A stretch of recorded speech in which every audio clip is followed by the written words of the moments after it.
feel good, you look great, I like you, I can't wait. A first time, a first date, you're so fine, I'm so late. You sip wine, I drink straight. Okay, ayun, isang magandang araw ulit dyan sa lahat ng mga ka-DIY natin dyan, especially dun sa mga beginners. Ayun mga ka-DIY, meron ako isi-share sa inyo. Ito, isang mabilisan lang to mga ka-DIY.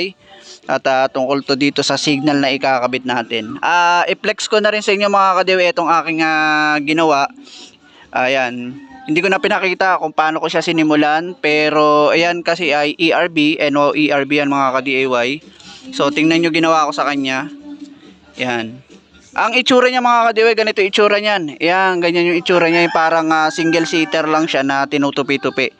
Pero dahil nga marunong din tayo mag-welding at nakakuha tayo ng mga scrap na mga upuan, ganito yung ginawa natin sa kanya. At yan nga mga ka-DIY, hindi pa actually tapos yan. Marami pa akong gagawin dyan. So, plinex ko lang sa inyo. Nilagyan ko siya, ginawa ko siyang 2-seater. Yan, pero tamang-tama lang yan kasi maliit lang siya. Ginawa ko siyang 2-seater mga ka-DIY na yung dating itsura niya ganito. Yan, so ayan ang ginawa ko ngayon sa kanya. Ayan, hindi pa yan tapos, plinex ko lang sa inyo. Eto mga ka-DIY, ito i-share ko sa inyo sa mabilisan lang to, no, tungkol dito sa signal light na to. Okay mga ka-DIY, ito i-share ko sa inyo, etong ganitong klaseng signal light, etong nabili ko. Yan, alam niyo mga ka-DIY, siguro kung baguhan lang din yung magkakabit nito, medyo maaaning ng konti mga ka-DIY kasi minsan lagi naman tayo nagbabase dito sa mga wiring. Katulad nito, makikita natin yung wiring dito mga ka-DIY. Ito ay 5. So meron siyang yan, meron siyang black, green, red, tapos brown tsaka yellow. Yan. Tulad ng sinabi ko, kapag kabaguhan ka, medyo maaaning ka rito mga ka-DIY. Baka kasi pag sinaksak mo to, sabihin mo merong sira. Okay, so ayan, binuksan ko siya. Yung isa, binuksan ko na para mabilis natin makita. Ito yung makikita nating kulay. Ayan. O ayan, lalagyan natin ngayon to ng supply mga ka-DIY. Ito ay 48 volts, no? Pwede rin 60. Okay yan mga ka-DIY, na setup na natin. Ayan, hawakan lang natin. Ito yung ating positive tsaka negative. Medyo iningatan ko lang kasi baka magdikit Ngayon dito mga ka-DIY, ito ngayon sinasabi ko sa inyo. Kung titignan mo to, isang mabilisan lang to, no? Meron tayo diyang red, black, brown, yellow. Ngayon, sa mga baguhan, alam ko sasabihin, etong red ay positive.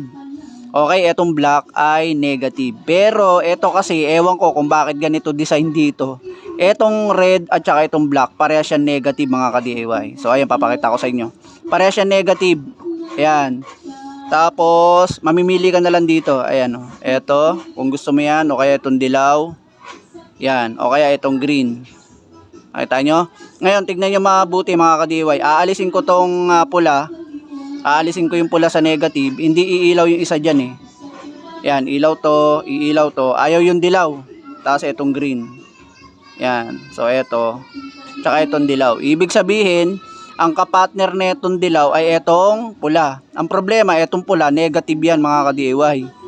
So ayan, babalik ko ulit para makita nyo. Ayan, gagana na siya.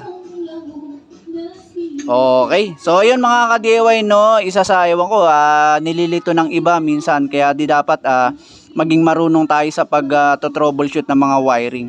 So ayan lang yung shinare ko kasi baka pagka nakabili kayo nito, sabihin yung sira. Okay, so ibig sabihin, etong red at etong black ay parehas negative. Okay, ayan. Okay, so ayun. Hanggang doon na lang mga ka-DIY, share ko lang sa inyo na isang mabilisan. Okay, thank you, thank you.